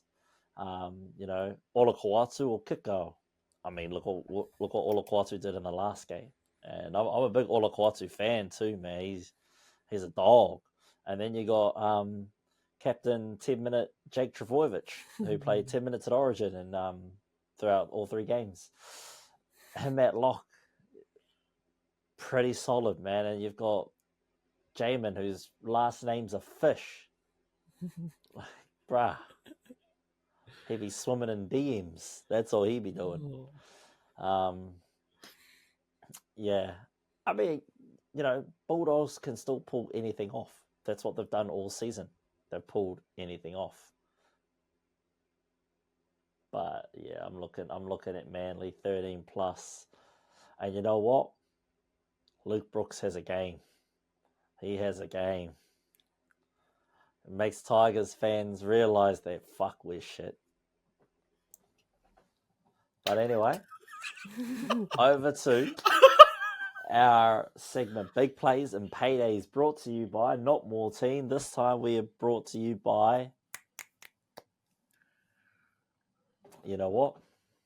We're going to be brought to you by the one and only Joe Hendry. Ladies and gentlemen, say his name and he appears. I believe in Joe Hendry. Ladies and gentlemen, Big Plays and Paydays. This week, my Big Plays and Paydays will earn you $123,660. That is all off of first try scorers putting $10 in, and this is what we got. We've got, in the first game, we've got Brian To'o as the first try scorer for the Penny Panthers. For Melbourne versus the Sharks, we've got Ali Couture. Pretty much just put him there to boost up the funds a little bit more because it wasn't really a Hail Mary. It was more of just a safe bet. So we kind of went with him over Will Warbrick. And then the third game, I've gone with Fletcher Sharp instead of Kyle Felt, just because same thing, needed a little bit more money than what was being offered from Kyle. And rounding out, I've gone with Tommy Turbo, not Tommy Talo, Tom Trbojevic. That is my bet, but I also want to just say that all my head-to-heads, the Panthers 1-12, Storm 13 plus, Knights 1-12, Seagulls 13 plus, $10 pays out $939.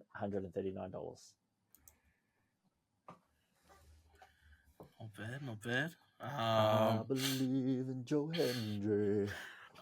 So I've got two bets here. I'll go the one that's a bit more out there first. All right, so with my one, I've gone for Daniel Tupou, first, second, or third try scorer, and then I've paired that with Dylan Edwards or Teddy to score. I think one of the two fullbacks will get over it. It's just a matter of which one. Then for the next leg, I've gone for Nikora to score, and then I've taken the under on the points for total for the game total. So I've taken under 44.5. So combine 44 or less, and we're in. For the Cowboys game, I've taken the Cowboys. I think I went an adjusted line there where I changed it to Cowboys minus 3.5. Felt first, second, or third try scorer, and Dearden anytime try scorer in the last three games. Dearden scored in all three of them against the Knights. And then the final leg of that is Manly to win. Hopewadi first, second, or third try scorer. I've then also paired Hopewadi and Tommy Talau, 2+ tries combined. And I've also got Olakuatu to score. You put $5 on that, that comes out at 210, nearly 211K. And then my other bet, it's a little bit safer. It's a lot safer, actually. I've gone with Angus Crichton or Alamotti to score. I've gone Fletcher Sharp and Kyle Felt to combine for 3+ tries. I figure,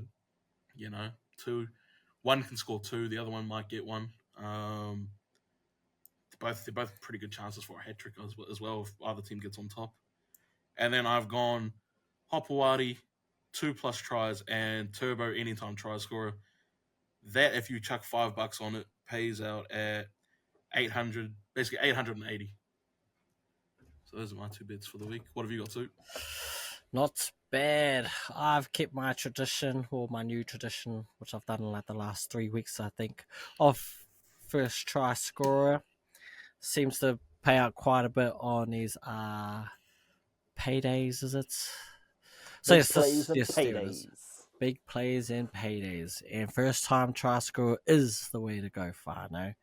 So that's what we got this week. It's only 4 games, so obviously it doesn't pay out like it normally would. But we have, and I also just noticed, I think most of the games have got the losing team scoring first. So interesting, but hey, might work in their favour. Well, hopefully it does, because we've got Daniel Tupou scoring the first try in the first game. We have Jack Howarth, because why not let the Cuzzy cross the line in that first one for Melbourne Storm. We have Bradman Bess, who I think will get that on just a one-on-one, get out of my way. That's how I see him scoring. And Critter, come with the man, come with the hour. Big player in big games. Have him scoring the first try. Chuck a $10 bet on that whānau and you get a cool return of $374,400. That is my big payday. Sorry. Big plays. How do you say it? Big Gee, plays and you're paydays. worse than me, and my English is the worst on the show. It's big plays and paydays. Big plays and paydays. There Samuel we go. Aurelius Tarangi, we need some beats. We need some Shaboom. sound effects. Some sound effects. We need some of them so I can press buttons and you can then...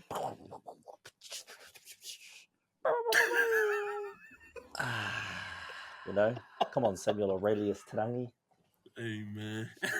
Next week you might be Morpheus Tarangi. I don't even know where Aurelius comes from. Bro, when you said it, I was confused.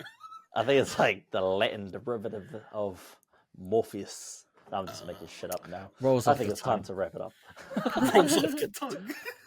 I think it's time to wrap things up. Ladies and gentlemen, thank you so much. And hey, if it isn't stuck in your head now, just remember, say his name and he appears. I believe in Joe Andre. Ladies and gentlemen, thank you so much from all of our listeners all around the world. Thank you so much for tuning in every week. We appreciate your support. And if you want to support us a little bit more, go and check out 99dreams.co.nz, copper hat, copper baseball jersey. We may have a couple of hoodies left. They won't be in your size, but we might have some left. It's all good. If you buy those and we can get some new hats, I think they sell the most. Hoodies don't really sell, and the MOQ is just ridiculous at the moment. So hats it is. But yes, that's it from me, man. I've enjoyed this episode. Thank you, brothers, for another cruisy week. I have no idea who to back, actually. Who are we backing in the finals? Who's everyone backing? Like, don't just pick the best team. Just who do you wish could make the finals?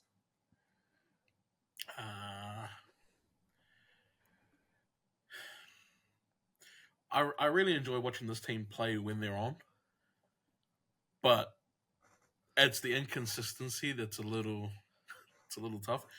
I've placed a bet on Manly to make the final. It was paying, I think, 9-1. I've paired that with some NBA futures and I think an NFL future as well. But I'm going to back the Cowboys.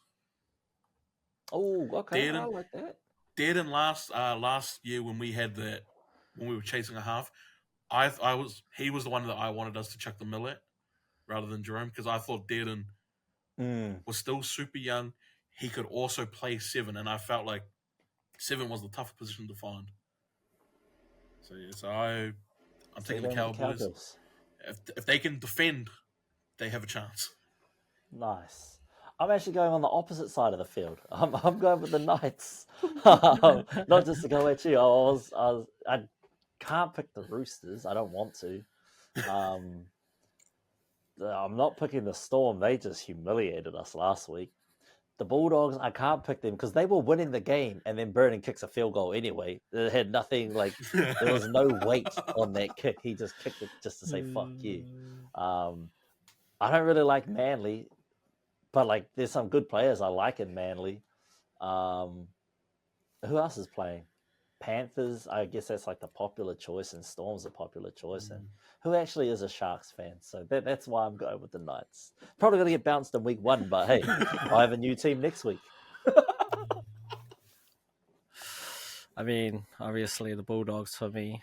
Still can't see it happening, although we do go in 4s.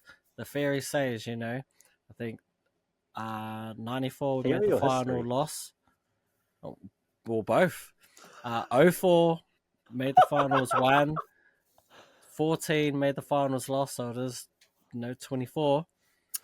But I think it's going to be tough for the boys. I would like to, if it wasn't them, then the obvious one. I mean, I'm going with Penrith. I want to see 4 in a row. Why not? Why not? Someone's got to do it, and I think they can. I think they can pull it off. Don't think it'll be easy, but I think they can do it. So, yeah, those would be the 2 teams for me. Nice. Sam, say your last prayers before we hand it over to two for the final word. Yeah, cheers. Cheers for listening. I know my team of the year is gonna have some iffy players on there. So Not the double down to protect himself. I'm just saying, man. I'm just saying. Watch some Penrith games. Watch Lindsay Smith and tell me he has not been unreal this year for them. But yeah, man. Shout at me at the comments. I promise you, I've got time. I promise you, I've got the time. I promise. But yeah, other than that, cheers for listening, cheers for supporting. Go buy some hats, go buy some merch from 99 Dreams. Over to you two. Like, comment, subscribe, and share it with your friends. That's what I forgot. You heard the man. Time if you're going to comment. Anyway, as always, we'd like to give thanks to our friends and family, both near and far, for supporting us and being part of this journey. First week of the playoffs is coming up, so it feels like the start of the new season. I hope you enjoyed the show. A bit of a different one, recapping the year, talking about our teams of the year in our awards. I hope you enjoyed it. If you do, let us know. And if you have time, obviously comments, and our man with time will come back with what he's got. But we might just leave it there. We will see you guys on Tuesday for our first review of the playoffs, as well as my GM mode. But until then, whānau, as always, be safe. We will see you when we see you. Cheer to the chair. Mā te wā.